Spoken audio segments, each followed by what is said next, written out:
This video is on using Amadeus Pro with Logic Pro. I use Amadeus Pro to prepare multi-tracks for mixing, adding fades, and trimming tracks because, for me, those functions are easier in Amadeus Pro. I'm going to show you how to use it in preparation for mixing in Logic Pro when setting up a new project for your mix, focusing on the normalization function.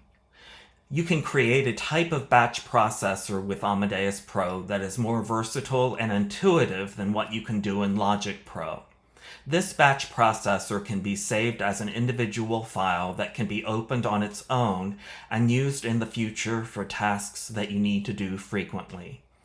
So let's have a look at this new project. This is a project that a client sent me, and the raw files for the multi-tracks. I'm just going to have a quick look at the waveforms.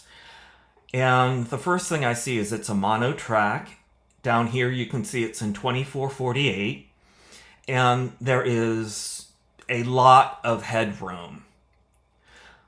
Often there are files that are so quiet that even placing a gain plugin on them in Logic Pro doesn't make them loud enough to bake well into the mix. And sometimes the gain turned all the way up can lead to distortion, which we want to avoid. So let's just have a quick look at some of the other tracks to see if they're all too quiet. That's too quiet. The vocals are too quiet. So what I want to do is create a batch processor in Logic Pro that will normalize all of these tracks. So go to File, New Batch Processor. The resulting format, I want the same as the original. I could change it to AIFF, but I have no reason to change it. The destination, I don't want to, if you leave it as original location, it will replace the files and put the original files in the garbage can. So we want to keep the original files just in case we need to manipulate them in the future. We want to create a new location and new folder. I'm going to name this Normalized Tracks.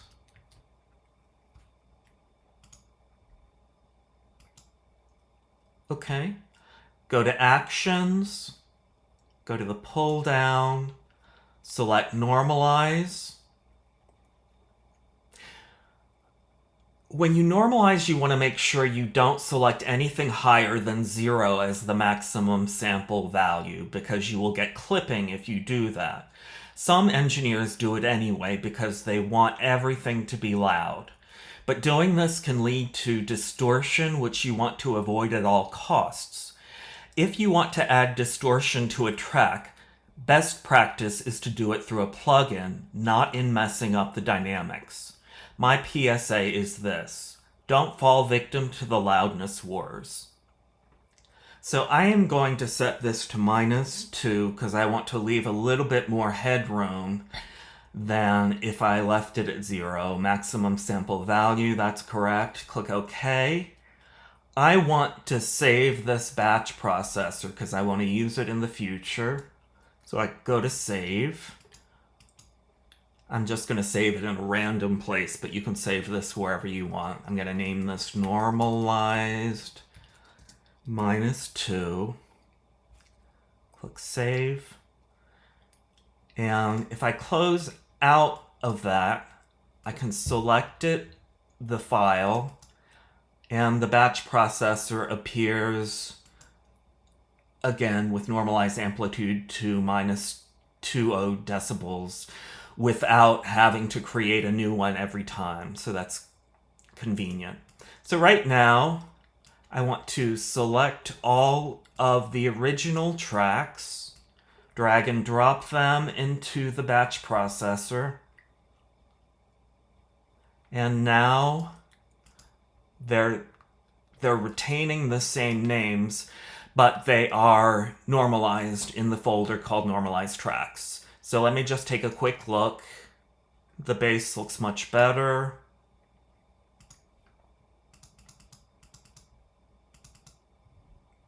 as does the cello. So these look easier to work with in Logic Pro. Now your tracks are ready to import into a new project. Once you have imported them, sometimes you can look at the waveforms and immediately tell which ones need compression, or in some cases light limiting. But always use your ears as the final arbiter in how you treat your tracks. And that's it for normalization in Amadeus Pro. If you're interested, I can make more videos on using the two applications in conjunction with each other. Just let me know by leaving a comment. If you'd like me to mix your multitracks to Atmos or stereo, or if you'd like me to upmix your stereo file into Atmos if you can't find your stems, check out the link below. Don't forget to subscribe. Have a great day and happy mixing.